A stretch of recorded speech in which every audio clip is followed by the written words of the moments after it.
Hey everyone, this is Seth from JT Mods. Thanks for checking out my video today. Today we're going to install the 1.5 inch Teraflex leveling kit for the JT. Really the intent today is to address aesthetics. I'm not really installing this for performance, although we will hopefully gain some additional clearance in the front, and we're going to measure that, check it. Should gain an inch and a half, and we're going to verify that. But really we're doing this to address the aesthetics. Coming from the factory, the nose is a little heavy, so you got a little bit of a nosedive. And so the goal really at the end of this video is that the truck sits more level. So we're going to show you a before and after, not only measurements, but visually what that looks like. But also the reason I'm really excited is this is really the first, I don't want to say major mod, but mod outside of a few accessories. So if you haven't seen my other videos, I've installed the Mopar receiver hitch already, and I actually went with the Mopar tonneau cover as well. It fit my needs. It works perfect. I love it. But again, for as far as my build goes, today is really day one, so I'm really excited. I want to talk kind of about why I chose the Teraflex, because I've had some questions already of why would you do a leveling kit if you know you're going to do a full suspension lift. So I did want to address that. The Teraflex, I think they did a great job designing it. You have a 1 inch option from a leveling perspective, a 1/2 inch, or a 1.5 inch. So the way that that's designed, I can still utilize those parts in the future after I do my full lift. So for example, let's say that I put a bumper and a winch on the front, even with a 2.5 inch lift. If the front doesn't sit level and it sags a little bit due to the weight, I might utilize the 1/2 inch leveling kit. So anyways, I did want to kind of mention there are a lot of benefits if you're looking to do a leveling kit to choosing the Teraflex. Not to mention Teraflex, just they always put out great. My experience on my I had a JK, fantastic parts. So anyways, that's why I chose the Teraflex. But thanks for joining us again. Let's go ahead and get started and get some measurements.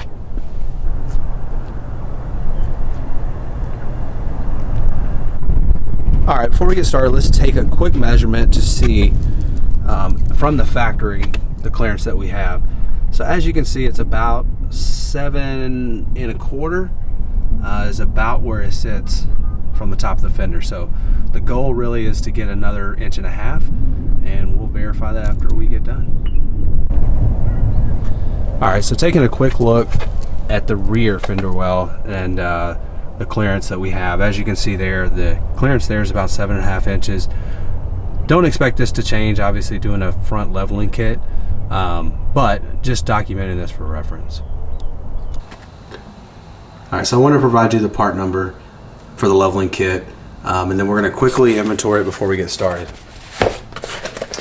One of the major things that I really like about Teraflex is they're very thorough in everything that they put out. So specifically, you know, they have got the instructions here.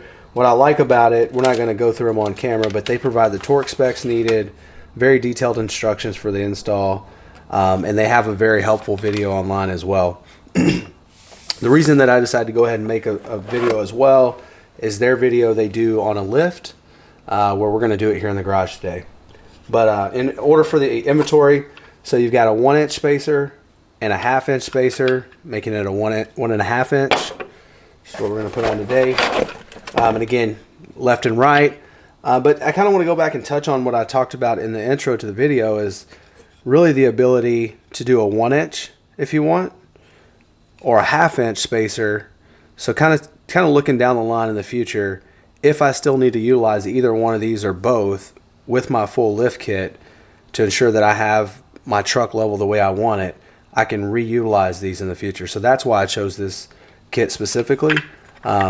So then we've got final two parts as far as the spacers. We've got the bump stop spacers, 2 of those, and then we've got the hardware. So got everything we need to get started. As you can see, it's not a large kit, but you have everything you need. So let's get to work. As you can see, I've got my helpers here slowing me down a little bit, but other than that, we're off to a great start. So per the instructions, we've got the frame, the truck frame, raised and supported. One thing I'd share with you, we found a good height for your jack stands around 19 inches. That worked well for us. Following that, we removed the wheels and tires. After that, we've raised and supported the axle. We've got our jack stands underneath that to remove the tension of the bolts that we're getting ready to remove. So we're going to start with this lower brake line bracket. We're going to remove that. We're going to remove the lower shock bolt.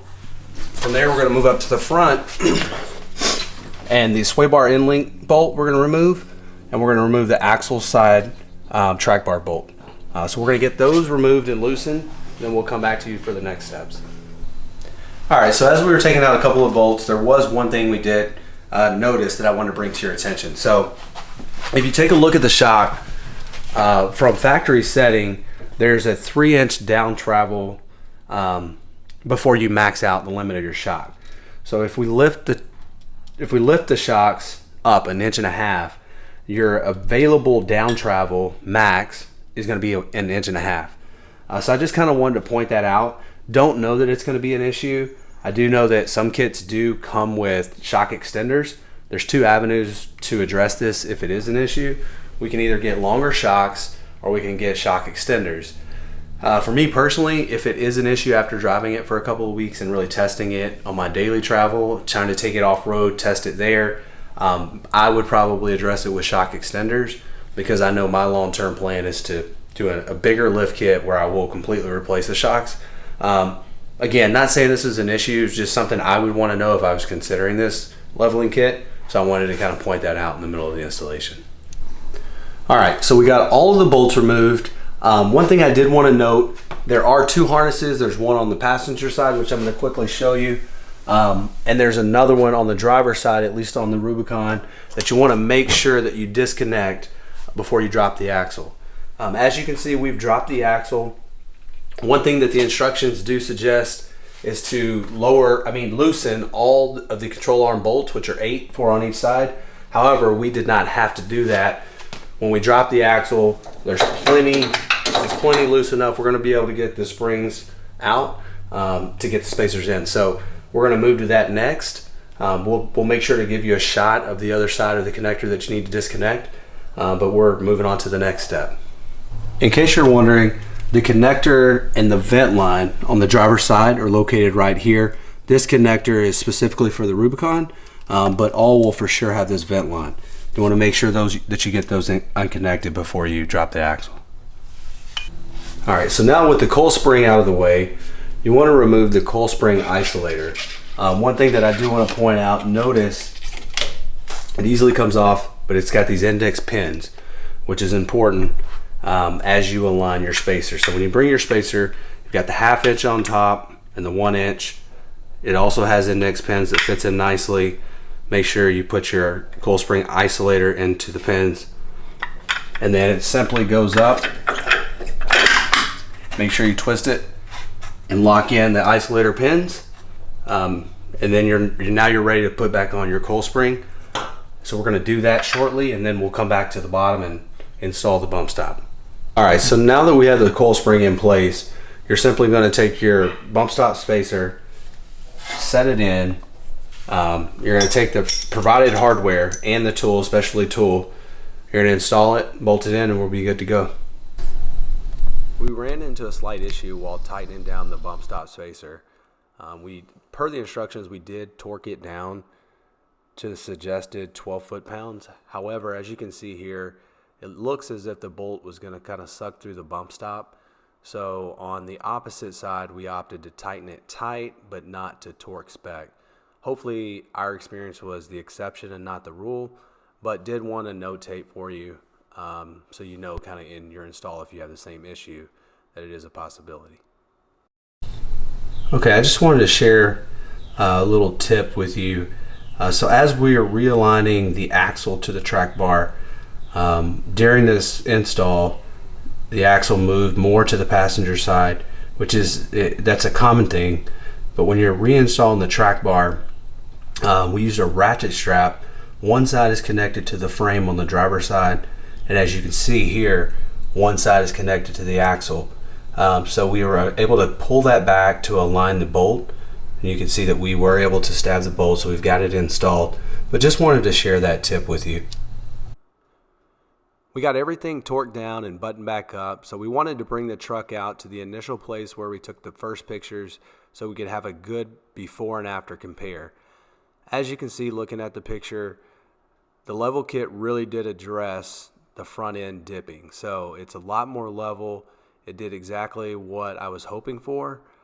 So let's just take a couple measurements for the tires just to verify the exact 1.5 inch lift and make sure we got the full lift.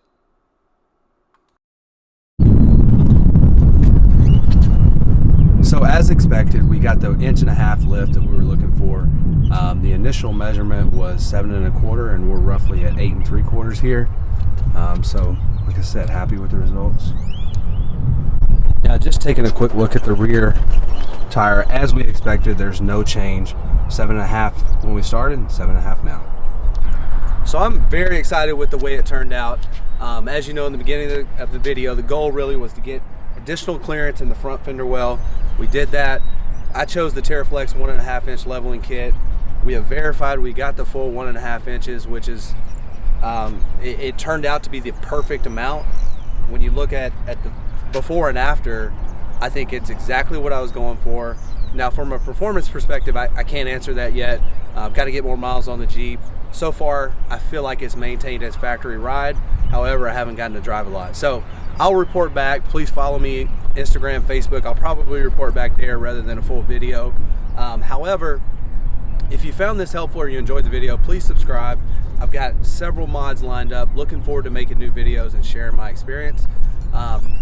Any of my previous videos that might help you as far as a tonneau cover, or if you're going to be installing the Mopar factory towing hitch, got that out there, so check it out. Thanks again for joining me.